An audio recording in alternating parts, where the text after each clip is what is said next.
Eu adoro este homem. Uma pessoa não pode falar de livros na internet sem falar do Dostoiévski. Por acaso pode. Mas pronto, eu hoje vim falar do Dostoiévski, um dos maiores escritores e filósofos russos da história, que influenciou a literatura, que influenciou a psicologia. Quem não está bem a ver quem é, certamente, pelo menos já deve ter ouvido falar do Crime e Castigo, que é uma das obras mais famosas do Dostoiévski, mas eu hoje não vim falar desse livro, eu hoje vim falar-vos do Cadernos do Subterrâneo ou Memórias do Subsolo, dependendo da edição que vocês têm.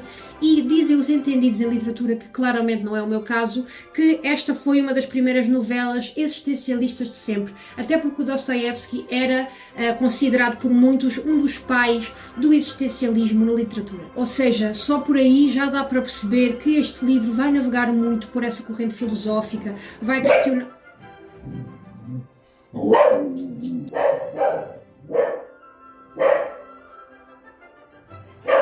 Gaia, se calhar está bom, não?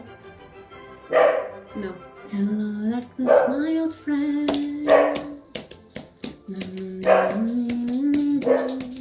Como eu estava a dizer, este livro vai navegar muito dentro dessa corrente filosófica, vai questionar-nos sobre a angústia da existência humana, o que é que nós andamos aqui a fazer, porque é que nós fazemos o que fazemos, qual o propósito disto tudo e como viver uma vida com o grande vazio de saber que não se sabe coisa nenhuma.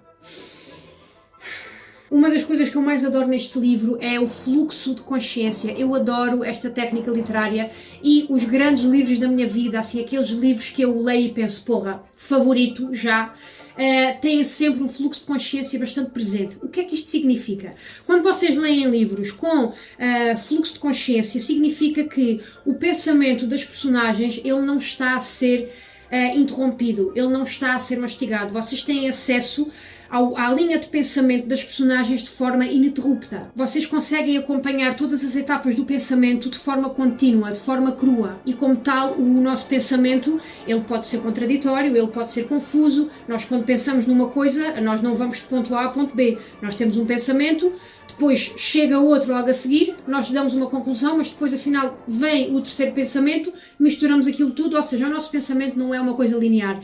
E quando um escritor traz isso para a literatura, para mim, pá, está feito. O Dostoiévski escreveu este livro numa fase complicada da sua vida, porque a sua primeira mulher estava doente com tuberculose, acabando mesmo por morrer, e é assim, malta. Esse estado de espírito nota-se mesmo. A história é contada pelo homem do subsolo, do subterrâneo. Nós nunca sabemos o nome verdadeiro dele, sabemos apenas que é um homem insuportável. E esta personagem está tão bem escrita porque assim, ele era desagradável, maldoso, era um misantropo, ou seja, ele odiava e desprezava a raça humana e ele acreditava que o individualismo extremo fazia parte do ser humano e que só dessa forma é que se conseguia atingir a verdadeira liberdade das nossas ações. Estamos a falar de um homem que escolheu viver no subterrâneo, no subsolo, e aquilo é-se viver à parte da sociedade, num esconderijo de onde só sai para provar a si mesmo que a raça humana não vale nada. Mas ao mesmo tempo, nós não conseguimos não empatizar com ele e não nos identificarmos com certas coisas que ele diz e com certas coisas que ele já viveu. É como se nós fôssemos confrontados com os nossos próprios defeitos, com aquelas coisas sem nome que todos nós sentimos e que não sabemos bem dar de forma, não sabemos dar-lhe nome, mas depois chega o Dostoiévski e diz, olhem, essas coisas estranhas que vocês sentem, que vocês não sabem dar nome, é isto, está aqui.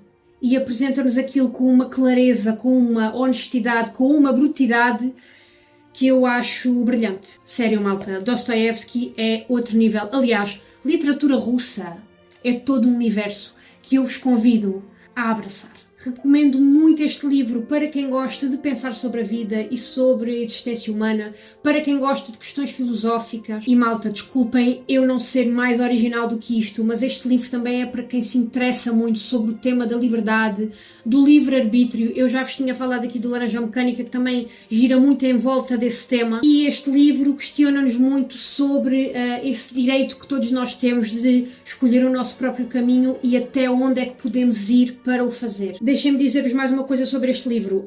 Ele está dividido em duas partes. A primeira parte é um monólogo onde o narrador vai vomitar opiniões de forma bastante agressiva e rude e sem qualquer tipo de pudor em parecer inadequado. Ele vai criticar os intelectuais da época e as correntes filosóficas que estavam na moda naquela altura na Rússia, nomeadamente o racionalismo, que era só o contrário do que o Dostoiévski acreditava. Ele achava que o homem, o comportamento do homem não podia ser reduzido a equações matemáticas nem a estatísticas, que aquilo que nós fazemos enquanto espécie humana é totalmente emocional, zero racional, e que se assim não fosse, então não valia a pena experienciar a vida. E uma coisa que também acontece na primeira parte é que ele vai autocriticar-se. Aliás, nem é autocriticar-se, é auto-humilhar-se. Se vocês lerem a primeira frase do livro, ele começa logo a dizer mal de si próprio. Sobre a segunda parte do livro, nós vamos ter acesso a 3 episódios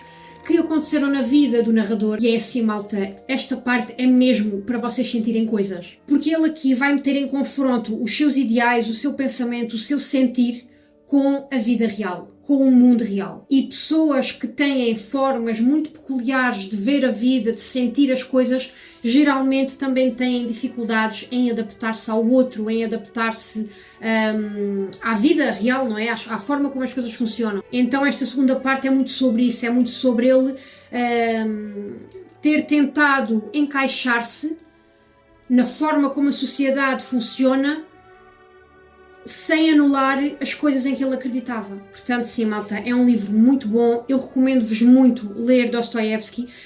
Eu tenho mais livros dele que queria muito falar aqui, portanto, digam-me se têm interesse em ouvir falar dele mais vezes. Recordo que quem quiser comprar o livro, eu tenho um link, e se vocês comprarem o livro através desse link, vocês estão a apoiar-me, estão a apoiar o meu trabalho por aqui.